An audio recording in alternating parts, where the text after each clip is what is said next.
सोचिए आप 10 दिन के लिए स्पेस में गए हैं और अचानक पता चले कि अगले 9 महीने तक वहीं फंसे रहना पड़ सकता है। ठीक यही हुआ एस्ट्रोनॉट सुनीता विलियम्स के साथ। तो आज हम इसी कहानी और इससे मिलने वाले सबक को समझेंगे। आखिर कोई इतनी बड़ी अनिश्चितता से कैसे निपटता है। सुनीता विलियम्स के ये शब्द, हमें पता था कि हम तय प्लान के मुताबिक घर नहीं लौटेंगे।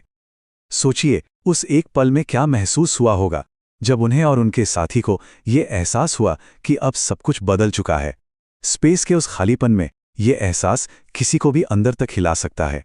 तो हुआ ये कि 10 दिन की एक नॉर्मल सी टेस्ट फ्लाइट स्पेसक्राफ्ट में एक बड़ी खराबी के बाद 9 महीने के लंबे मिशन में बदल गई। और यही सवाल उठता है कि कोई ऐसी सिचुएशन को कैसे हैंडल करता है जब घर लौटने का कोई पक्का रास्ता ही नजर ना आ रहा हो। चलिए उस पल में चलते हैं जहां से सब कुछ बिगड़ा। मिशन शुरू हुए ज्यादा देर नहीं हुई थी और तभी बोइंग स्टारलाइनर के 5 थ्रस्टर्स में अचानक काम करना बंद कर दिया। पूरा का पूरा मिशन खतरे में था। अब ये बदलाव कितना बड़ा था, इसका अंदाजा लगाना भी मुश्किल है।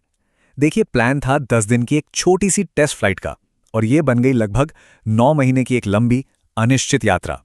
जहां एक क्विक सिस्टम चेक होना था, वहां अब मुश्किल से मुश्किल समस्याओं को सुलझाने की चुनौती थी। और सबसे बड़ी बात, एक तयशुदा वापसी की जगह अब घर लौटने का कोई पक्का प्लान ही नहीं था। तो सवाल वही है, ऐसी हालत में कोई इतना शांत कैसे रह सकता है? ये शांति यूं ही नहीं आ जाती। इसके पीछे होती है सालों की तैयारी। चलिए देखते हैं कि एस्ट्रोनॉट्स हर अनचाही सिचुएशन के लिए खुद को तैयार कैसे करते हैं। ये नंबर देखिए, सैकड़ों। मतलब अपनी कई सालों की ट्रेनिंग में एस्ट्रोनॉट्स सैकड़ों अलग अलग फेलियर सिनेरियो की प्रैक्टिस करते हैं। वो हर उस चीज के लिए तैयार रहते हैं जो गलत हो सकती है। इस तैयारी के 3 मेन पिलर्स हैं। पहला तो है हर मुमकिन तकनीकी खराबी की प्रैक्टिस करना। दूसरा, प्रेशर में टीम कैसे काम करती है ये परखना। मतलब कौन लीडर बनकर उभरेगा, कौन टीम को जोड़े रखेगा। और तीसरा, जो शायद सबसे जरूरी है, वो है मेंटल टफनेस बनाना। इसके लिए उन्हें जानबूझकर मुश्किल सिचुएशंस में डाला जाता है ताकि वो अपनी बर्दाश्त की हद को समझ सके। तो अब ये बात साफ हो जाती है कि सिर्फ टेक्निकल स्किल से काम नहीं चलता। ऐसी सिचुएशन में सर्वाइव करने के लिए एक खास तरह का माइंडसेट चाहिए। और ये माइंडसेट सिर्फ ट्रेनिंग से नहीं आता, इसके लिए गहरी सोच और नजरिया चाहिए होता है। पर एक मिनट, क्या एस्ट्रोनॉट्स को भी इनसिक्योरिटी महसूस होती है? क्या वो भी हम लोगों की तरह ही सोचते हैं? ये जानना बहुत दिलचस्प है। इसका जवाब खुद सुनीता विलियम्स देती हैं। वो कहती हैं, मुझे लगता है मेरी पूरी जिंदगी हर कोई इनसिक्योर होता है, बस उन्हें इससे आगे बढ़ना होता है।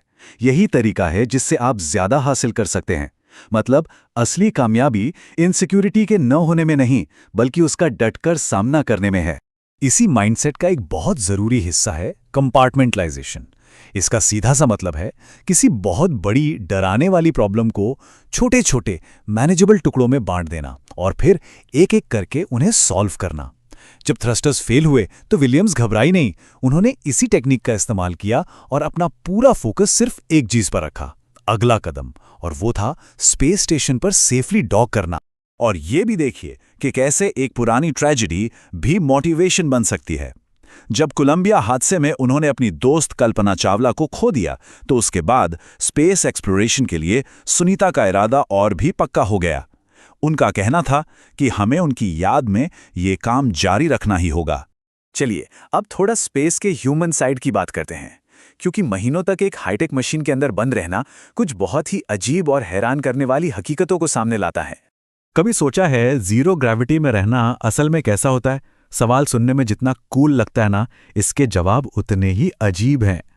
जरा सोचिए, स्पेस में आंसू नीचे नहीं गिरते, वो आंखों में पानी के बुलबुलों की तरह जमा हो जाते हैं। स्पेस स्टेशन लगातार चमराता रहता है जैसे कोई पुराना घर, क्योंकि उसका मेटल गर्मी से फैलता और सिकुड़ता है। हर 24 घंटे में एक नहीं बल्कि 16 सूर्योदय और 16 सूर्यास्त देखने को मिलते हैं। एक बार तो एक टूटे हुए सैटेलाइट का मलबा इतना करीब आ गया था कि पूरे क्रू को इमरजेंसी में सेफ जगह पर छिपना पड़ा। और धरती पर लौटने के बाद करीब 24 घंटे तक चक्कर आते रहते हैं, क्योंकि बॉडी वापस ग्रेविटी से एडजस्ट कर रही होती है। तो इन सारे एक्स्ट्राऑर्डिनरी एक्सपीरियंसेस के बाद इस पूरी जर्नी का सबसे बड़ा सबक सामने आता है, और वो है नजरिए में एक बहुत बड़ा बदलाव। जब भी अकेलापन महसूस होता तो सुनीता विलियम्स एक सिंपल सा काम करती थीं। बस खिड़की से बाहर देखती थीं। वो कहती हैं, आप खुद को एक पल के लिए रोकते हैं और सोचते हैं, हे भगवान, मैं स्पेस में रह रही हूं, ये कितना कूल है। फिर आप खिड़की के पास जाते हैं और देखते हैं कि ये कितना खूबसूरत है। तो इतने महीनों की टेक्निकल चुनौतियों और अनिश्चितता के बाद जो सबसे बड़ी सीख मिली ना, वो टेक्निकल थी ही नहीं। सबसे बड़ी सीख थी इंसानियत के बारे में। सुनीता विलियम्स ने महसूस किया कि कुल मिलाकर मैंने यही सीखा कि लोग अच्छे होते हैं। इंसान होने के नाते हम एक दूसरे की परवाह करते हैं, और ऐसा लगता है कि ये बात बहुत सारे शोर और भटकाव में कहीं खो जाती है। मतलब इतनी ऊंचाई से देखने पर उन्हें इंसानियत का सबसे असली, सबसे साफ रूप दिखाई दिया। और ये हम एक आखिरी सवाल के साथ छोड़ जाता है कि जमीन पर रहकर हम कौन सा नजरिया खो देते हैं।